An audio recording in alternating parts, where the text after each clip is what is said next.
All right, guys, here we're going to talk about Pushing Daisies, Season 1, Episode 2. The saga continues. Yes. I vaguely recall this episode. The crash test dummy thing's very evocative, right? It's very, distinct. It's I remembered, who the bad guy was. I couldn't Yeah. remember, the reasoning why things happened.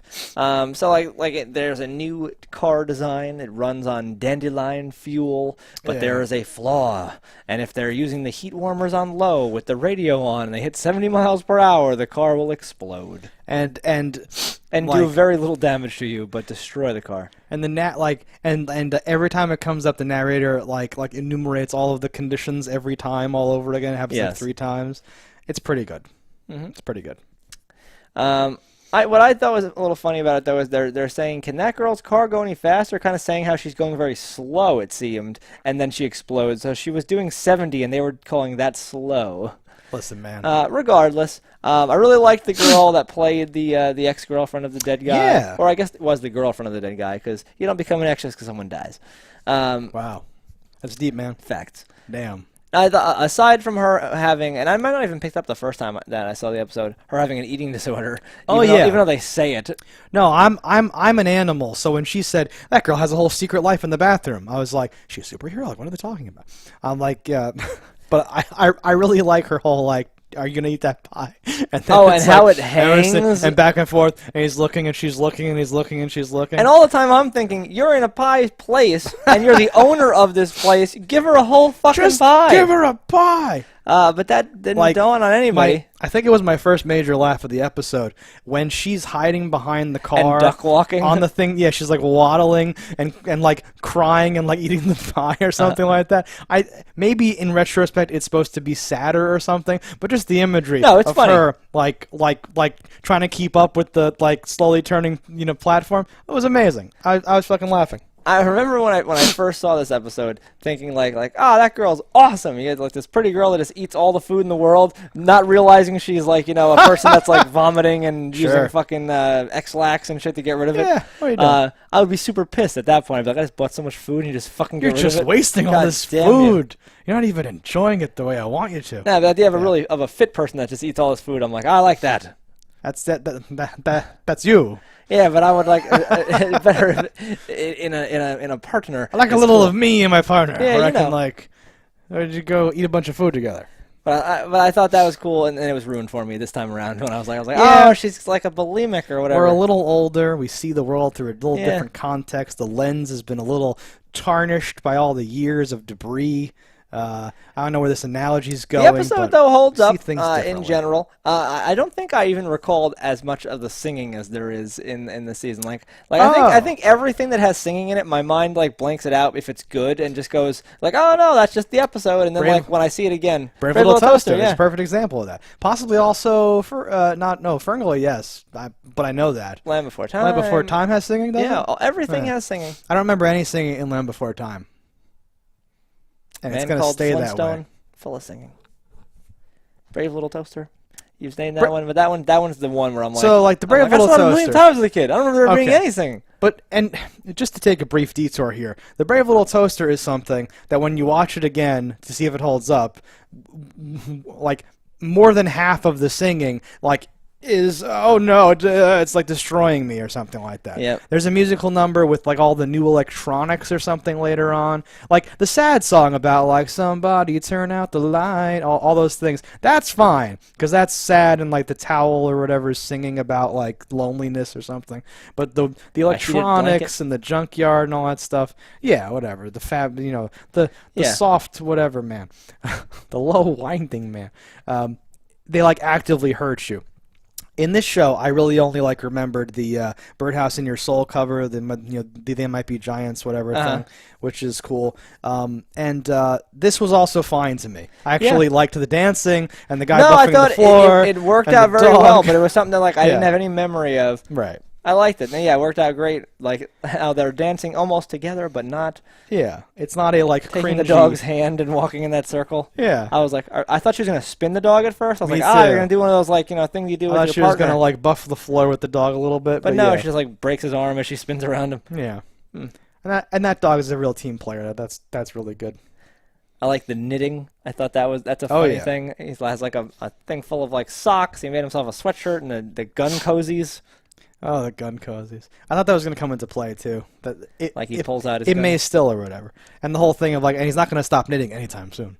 But him Yeah. putting all of, like, the money from all the things into the drawer that has all the other things. Yeah. And he's just knitting. But that's a perfect example, right? Like the knitting's like a funny, dumb thing. There was a famous football player who did, like, needlepoint or something to not stress out. And it was a meme back in the 80s or 90s or whatever was the thing. I heard about it for some reason. I don't know why. That alone is kind of funny. Got a big, strong, tough-talking, black dude knitting. That could be funny on its own. But they have the knitting needle come into play later. Yes. And it, pays off. It does The something callback. interesting. It's cool. Yeah, saves their life. And like, I was watching it like, I'm like, is he going to just put the needle through the little thing and then pull the zipper down? Or is he going to stab through and just rip his way out? And I'm like, either way would be acceptable. What did he do? I think he stabbed through. Yeah. I like that he frees Ned and he's like, drive! Like the keys are in the car. Yeah. Why does the car even have to be on? It has a big thing that pulls it. Yeah. I don't care. It's fine. That's fine. And how the guy who runs the eco-friendly thing has a big fucking Hummer. yes. And the joke is that it ran out of gas. Oh, yeah. That's all kind of on the nose, but I like that, too. It's in a surreal, goofy world where That's everything's why the on-the-nose stuff honestly. works in this show, because like you can telegraph something a mile away, and it's still kind of funny because of how it is presented in this show. Exactly.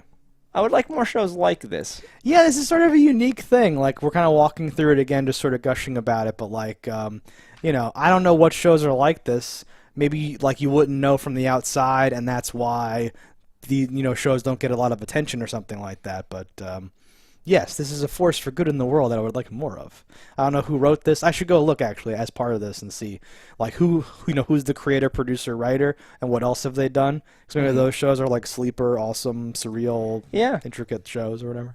It reminds me of a show, it's something Falls, where the person's like crazy and like little statuesque things talk to her. What? I can't remember what it's called. I love it already. I'll think of it at some point. So overall in this episode we get some more of Chuck becoming like part of the investigatory team. Mm-hmm. She insists on like chatting up the dead people about their lives or something like that. Yeah, she's actually stabbing me in the heart in that regard because there's only a minute and you ruin it every time. Yeah. And I know that's part of the joke and the whatever, but like at a certain point you'd be like, you can't come because you're not helping. You're only hindering us. Well, and that's is his name Emerson? What is his name? Emerson? Emerson. Ellison? I don't know. But Shy McBride, because I looked up his name. He's a character actor and I love him. That's his position. And he's completely correct. He's like, He is correct. Why do you keep bringing her? He's right. Like he's blunt, but he's Ned, right about everything he says. Really, like he's a wise character. Yeah, he's street smart. He's just smart, I think. He's smart. But I like Ned being kind of stuck in the middle, and he's like, "Did you hear me? I said can't. Sometimes I swallow my consonants. Can't." Yeah, we're from the safety place. Yeah. Is that a question? We're from the safety place. Okay. I'm so glad that she called that out because I've like skipped over it already, like in my notes. That their interactions with the morgue guy. 'Cause it's the same guy every time. And they keep saying they're different people, and like that, that whole thing. We're like, is that a question? As if you could hide this at all. It's like so amazing. That makes me chuckle and laugh every time. I'm just like enjoying the whole ride or whatever. Whereas other shows, when they go and do the thing, I'm just like, can we please just get to the point where you tell me the thing, shut up or whatever. This is always a like delight to see them go in and be like, I'm the dog guy, man, the safety dog man. Yeah. What? And then the guy's like, and like lets them go in or whatever every time. It's absolutely fabulous. And I like that guy's face. I think he was also the security guard in the office. Or maybe I could be misremembering that, but it's something about that face where like, I don't say anything, I just look at you and go, Yeah. No, yeah, it feels like something out of like the Hudsucker Proxy or something weird like that. It's a weird like a Coen Brothers thing or whatever. No, yeah, super into it. Chuck's getting involved though. He's got like I duped this card and like copy the thing, and she's like, I stole the guards earlier when I gave him a hug goodbye. Yeah, and, like does the I whole used thing. my chest to distract him. Exactly, like that stuff's interesting. I and like Ned's that. little, she's useful. Oh, there's a point where like the narrator was like, and then Ned felt a mixture of happiness and trepidation, and then Ned says out loud, "Why is it always a mixture?" and goes through the whole thing. Those little interactions between the narrator and like the characters are like priceless. Yes, it's to a me. great fourth wall I'm breaking super thing. into it. Yeah. again, the show is just a real treat because I think it's so different than other things around it, especially at this time, which is probably why it only lasted 2 seasons. It's because it's not really part of the formula of how to make a hit show. And I wonder how much it costs to make each episode, because they do some fantastical things that I'm not sure what would have cost, especially when this came out. I would like, as part of this, to kind of look into like the post-mortem maybe at the end and figure that out, because I looked up Shy McBride's page or whatever, and like under like quotes and trivia and something like that, there's a quote where he says, "Whenever I go anywhere for anything, everyone always comes up to me and says, 'Everybody loved Pushing Daisies, what happened?' And I go, 'No, they didn't. That's why I'm not here talking about Pushing Daisies.'" Or whatever.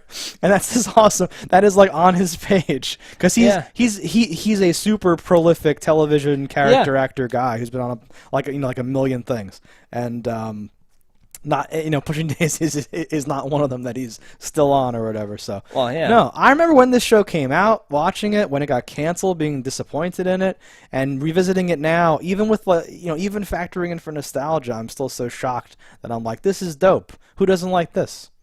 Idiots. A lot of people. I wonder a lot too about things.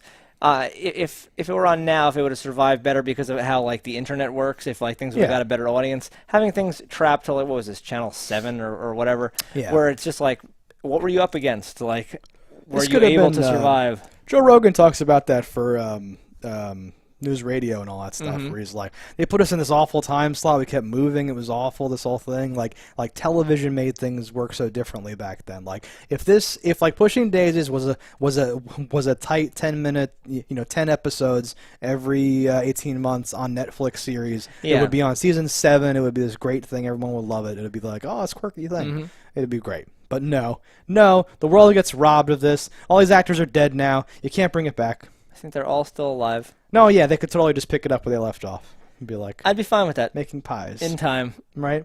It's this many years later. They have a kid somehow through artificial insemination. I wonder how that would work. How would his semen kill her? How does the magic work? If he sneezes and leaves the tissue there and she's cleaning up later, does that kill her? I don't know. Oh. How does it work? Or if he sneezes and the sneeze hits her. Yeah.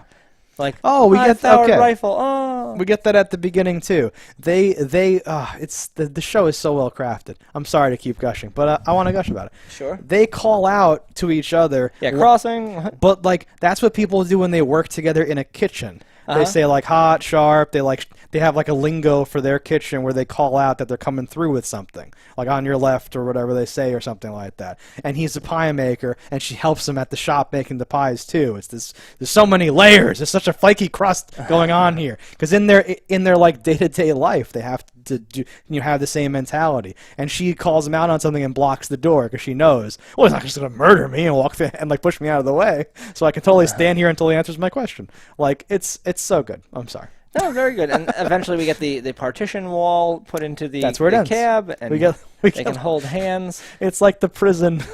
It seems like he got the idea when they were kissing through the bag. Yeah. Where it's like, okay, you can touch through plastic. Yeah. So yeah, we can get some plastic.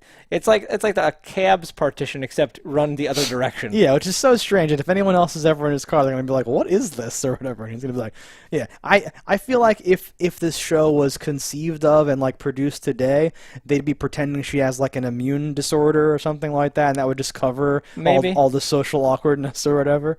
But something about this show, at least for now, having no cover story, where it's just like, does Ned touch you or something like all these weird things, is so much better.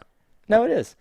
But yeah, this episode, I believe the teacher from from Saved by the Bell, the college years, is the murderer from this episode. Oh man, yeah, he had a very familiar face. Or he was like the dad in some He's been Olsen around twins too. thing, something like that. Yeah. I didn't look him up or whatever, but he had a very familiar face. Yeah. I love the whole bit in the beginning when he breaks into the Japanese and then she knows Japanese and all that stuff. They both sounded very competent with their Japanese, whether they speak it or not or whatever. I was like, this sells really well. This is nice. Pronunciation seemed okay. I'm a big stickler for that. Yeah, their pronunciation of a language I don't know seemed really good. No, I know the general rules of the language and like how the phonetical stuff is supposed to go or whatever. They don't stress the syllables the same way like Americanese does. I'm sure they just played them the sound a million times and just repeated it. That's what I mean. Whether it was phonetic or whether it was just whatever. I think some shows just let the characters read shit off the thing and they go, "That's fine. Who cares?" or whatever. And you have different characters pronouncing like the name of some demon differently, and they just go, "Whatever." That annoys me. It's fine. And that's in a lot of things. I know, exactly. And this took the time, seemingly, it could have been accidental, I could be wrong, but it felt like we took the time to make this all play well or whatever. Yeah. Yeah. All's well that ends well, and they catch their man in the... I like that he wears the dummy outfit. They use the actual bodies to hide the fact that there's data being, like, that would get revealed that you wouldn't realize from dead bodies. And I guess, the dead don't talk, as they say, usually. But you'd think, like, when all the bodies are, like, destroyed and dismembered, it'd be like, there's something wrong with this car. Yeah, the whole overall plot is always like a weird thing where you have to sort of go with it. If you're too much of a stickler about like, well, wouldn't he have told someone, or what's this or what's that or whatever, right? I think every episode, all of the stories involve like 3 people or like a like small thing happening where something did this, you did that, I did this. Done. Yeah. There's no like, well, why wouldn't he have logged the reports and how many people work there and what's going on? Don't they have cameras and some weird thing? We have to just be like, yeah, he was going to fix it. It's fine. It's fine. Yeah. Indeed. All right, guys, that's everything. Let us know in the comments below what you thought about it. Don't die in a fire, and we'll see you next time. Hello, internets. I just love watching JustDaggers. If you've enjoyed this video as much as I have, click that subscribe button.